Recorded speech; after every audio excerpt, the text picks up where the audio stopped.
ये एक बहुत अच्छी शुरुआत है दक्षिणी जिला द्वारा। इसमें जो 40 मोटरसाइकिल हैं ये कोविड पेट्रोल के नाम से ये मार्क की गई हैं और पूरे ज़िले में ये 5 जो सब डिवीज़न हैं उसमें इनको रूट्स दिए गए हैं जहाँ पे ये पेट्रोल करती रहेंगी। इनको जो कोविड पेट्रोल है उसकी मेन जो विशेषता है वो ये है कि इन गाड़ियों के जो डिप्लॉयड स्टाफ हैं उनको ये बताया गया है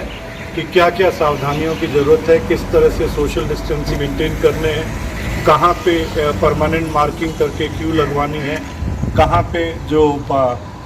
संदिग्ध अवस्था में लोग घूम रहे हैं उनको चेक करना है,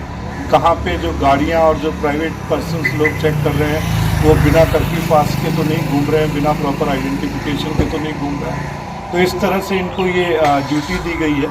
इन लोगों को पीए सिस्टम भी हमने मुहैया करवाया है जिस पे ये लोग लगातार ये कोरोना के बारे में जानकारी फैलाते रहेंगे और लोगों से अपील करेंगे और लोगों को वार्निंग भी देंगे कि वो लॉकडाउन की अवस्था में रहें।